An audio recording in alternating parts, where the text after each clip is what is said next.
If you ever watered a plant just because it felt right, you're probably doing it wrong.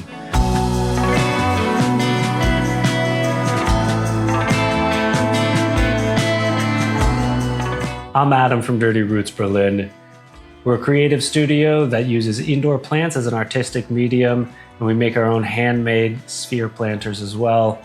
Today we're going to talk about watering, how it's done, and maybe make it a little less confusing and a little bit easier to understand so that you can get it right and use this tool in a way that benefits you and your plants. One of the biggest issues that comes with watering is people telling you to water on a schedule or to keep your soil evenly moist. I've even mentioned this before, but I think the nuance behind it really is very important, that the simple advice really does more harm than good. And I'm just as guilty of this as pretty much anybody else. But really what you need to be doing is using this advice as tools to look deeper. So if I'm looking at this plant here, for example, if I wait till the top 2 inches of soil dry out, this much, that's gonna be most of the container. And this plant might suffer from being too dry for too long.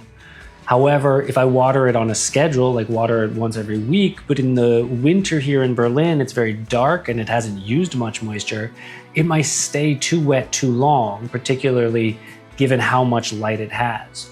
But really one of the biggest problems that comes to understanding how to water your plants is that understanding that water itself is not an isolated tool or not an isolated part of taking care of a plant. The amount of water a plant needs is going to change based upon a whole variety of influences. So the amount of light a plant receives, the amount of moisture or humidity that's in the air, the size of the container, how aggressive the root zone is, the kind of plant that it is. There's so many factors that go into actually knowing when to properly water your plant.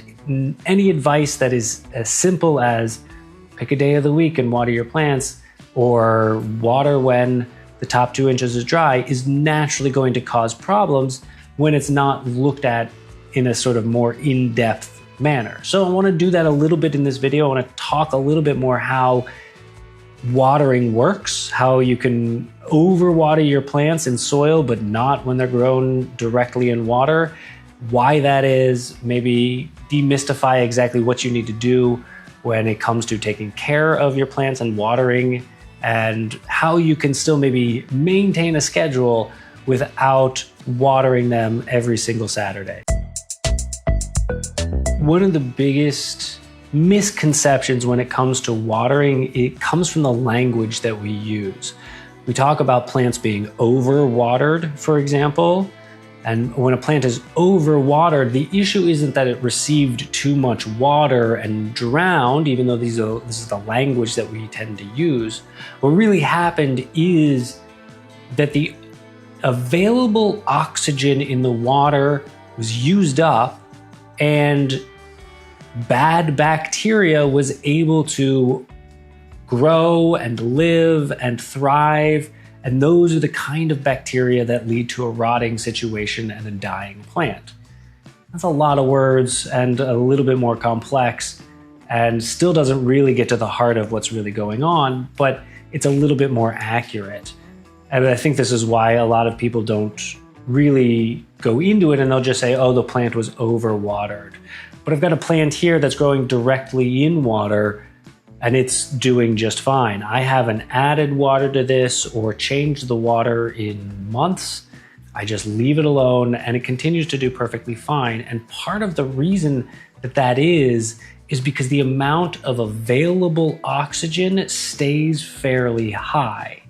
That there's a large amount of water compared to the other stuff that can hold a lot more oxygen. And oxygen is going to also be dissolved and continuously redissolved in there given the closed container that it's in.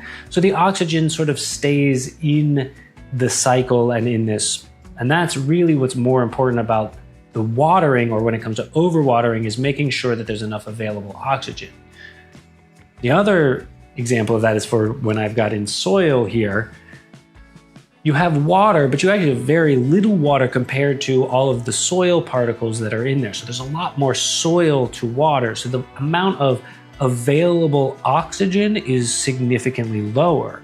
And so that oxygen is going to get used up significantly faster, both by the plant itself, but also by the soil biology that's in there, the fungus and bacteria, protozoa, those nematodes, all of the great living soil stuff that is good for you and good for your plant also needs oxygen to survive. And it's going to use up that oxygen in its living process. And as it does so very quickly, that oxygen gets used up and it's going to create its own environment that is no longer good for it to survive. And what happens is a bunch of bacteria that doesn't need oxygen to survive starts to grow, starts to live, and starts to outcompete the other good bacteria. And this stinky, nasty bacteria, the one that causes disease and rot, because that starts to grow and there's not enough good bacteria to balance the system out, well, then the plants start to suffer. Depending on the kind of plant, this will happen sooner or later.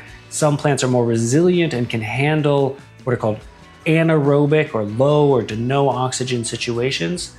Think about your carnivorous plants like a Venus flytrap. A Venus flytrap is actually adapted to live in a situation that is in a very low oxygen environment. So every plant's going to be a little bit different, and every plant will be able to handle either more or less water. So knowing what kind of plant you have is going to be really helpful as well.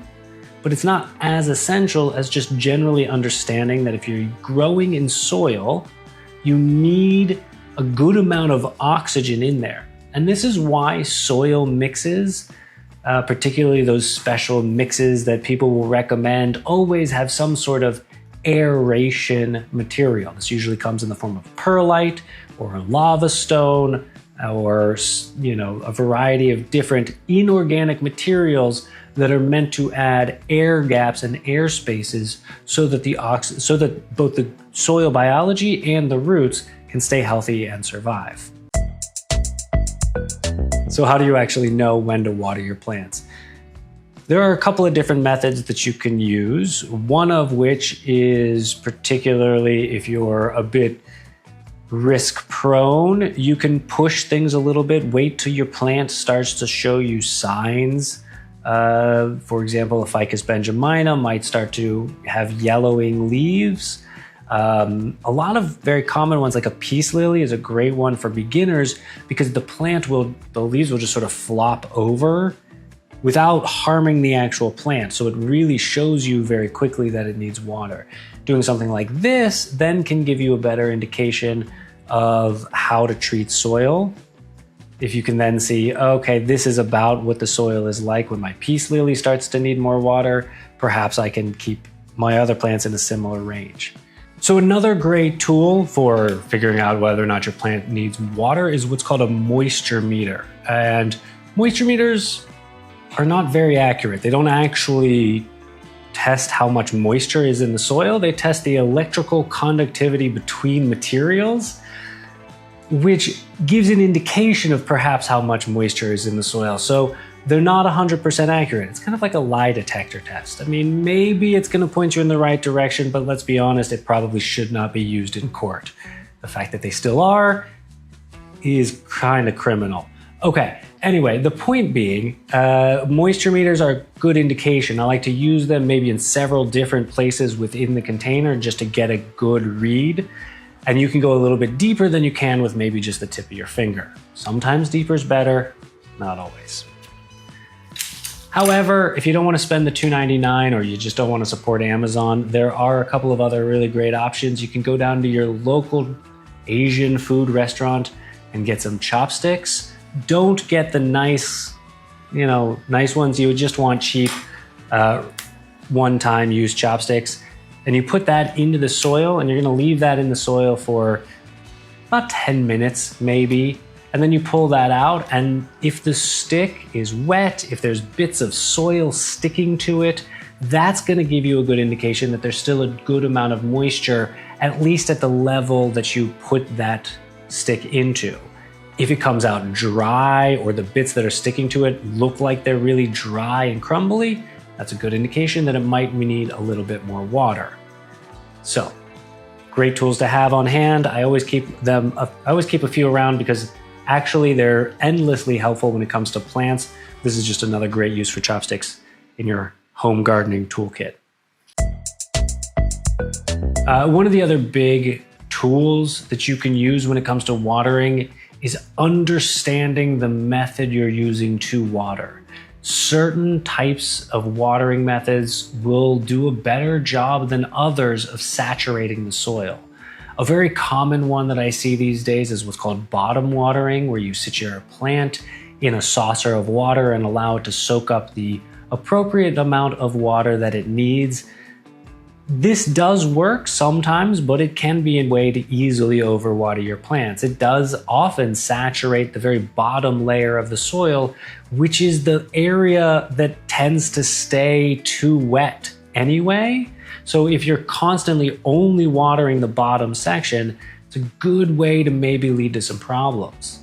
However, if you're watering from the top and you're doing so, I don't know, a bit aggressively, you've got a heavy watering can or there's nothing on the front of that watering can to slow the flow of water and it just sort of pours in like you're dumping a faucet onto it, that's also going to lead to probably underwatering issues. You may be watering regularly thinking, oh, I'm giving it tons of water, water's draining out the bottom, but because it's so dry, it's unable to absorb moisture quickly enough, and therefore is going to lead to problems of underwatering despite constantly watering your plant. Really, the best method is what's called the drip method, though this is not very easy or very common in your indoor plants. There are some gimmicky tools that you can get, and I've tried a bunch, and most of them really don't work or are way too complicated for indoor average home grower use. But using a spray bottle, perhaps a pump action spray bottle, is for me one of the easiest ways to do it. That way I get a sort of gentle rain effect.